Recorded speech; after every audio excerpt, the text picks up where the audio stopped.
Hey everybody, my name is Alex Estrada coming at you from the Ram building over here downtown. Quickly show that downtown view. Look at, right across the street from the Frost Bank. So beautiful. I just quickly wanted to do a video on overcoming a seller's objections.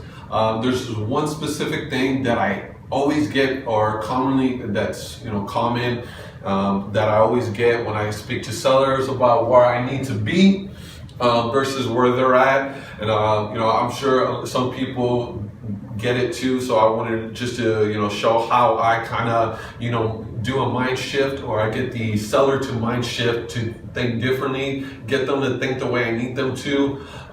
This works well. This is a technique that I was actually shown. I believe the person that showed me this was Juan Bustos, so I'm going to give him credit for this. And Juan, I appreciate all the training that you gave me. Juan is a great trainer, by the way. I know right now he's with Tribacare. Chris Corello, you got a great guy, FYI. So let's get back to what we're here for, right? So overcoming seller's objection. So when I make calls and we talk price, right? I actually wrote down an example to kind of give you a demonstration. So when I get a seller who is asking $90,000, right? And as me, the wholesaler, is at $60,000 to $70,000, and I tell him, look, Mr. Seller, for a property like this, based off my formula, the square feet, what has sold in the property recently, not for what is selling, for what has sold, my numbers are telling me I need to be between 60 and 70 based off the rehab and based off of what you told me. Is that something we can work? Is that something we can work with?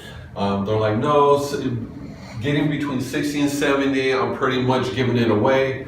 I was like, are you really giving it away? You claim, Mr. Seller, that you have owned the property for 12 years. You are getting in rent $950.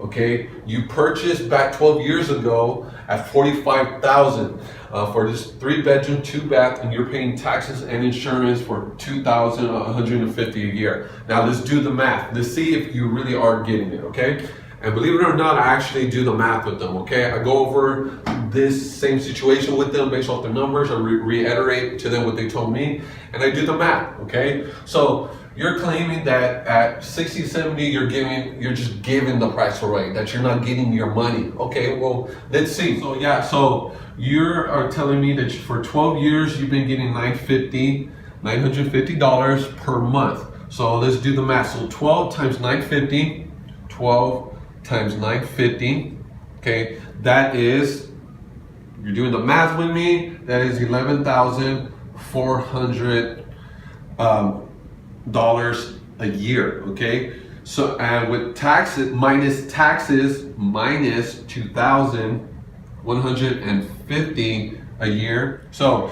you are getting $9,250. Okay, and then you multiply, this is the best part right here, you multiply that by 12 years times 12 years. So over the course of 12 years, for a rent of $950, okay, you have actually made $111,000, Mr. Seller.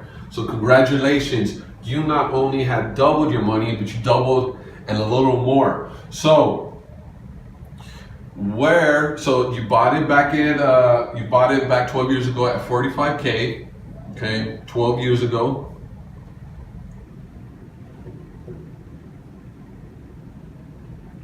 And 12 years later, you have made $111,000. So, where in this equation you are not getting your money's worth? I mean, not only did you double, Mr. Seller, but you actually made more.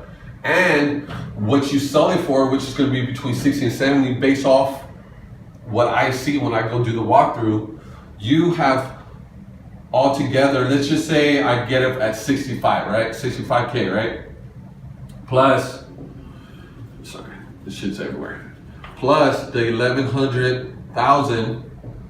Okay, you have made not only did you make $111,000 in that 12 years, but you also made, on top of that purchase price for what you sold it to me at, you have made $176,000. So Mr.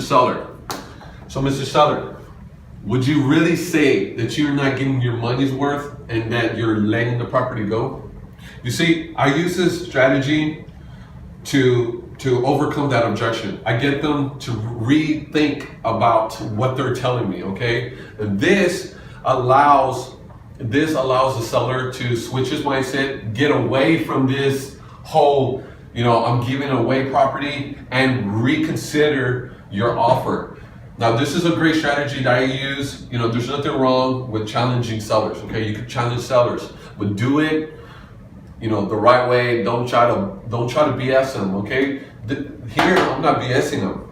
I literally broke down, I challenged them on what they were telling me, and not only did I challenge them on it, but I got them to see that by going with the $65,000 that I'm gonna make on them based off of what I see after I do the walkthrough, I also told them, no, you are not just making $65,000. You actually altogether, when leaving this property, you have made $176,000. Now, I don't know about you, but if I buy a property at 45 and I walk away with from a property at $176,000, I call that a win-win situation. So this is a strategy that I use that Juan Bustos with Tribal Care has showed me, and I've actually used it several times, and I've actually had sellers come back to me and actually consider my offer because I got them to switch. I switched their mindset. Okay, so. Like, share, comment. If you have a strategy, if you have advice, tips, please go ahead and reach out to me at alex@helcohomes.com. I would like to also use this time to reiterate the workshop that I give, that I come on my Saturdays between 9 a.m. and 12 p.m. to actually show people who are looking to get into wholesaling, or maybe somebody that is looking to get some help on a deal. Whatever it is, I volunteer my time between 9 a.m. and 12 p.m. And teach people about wholesaling. So I do appreciate it. I appreciate my camera guy, Angel Lopez, did a great job. Thank you. And God in peace.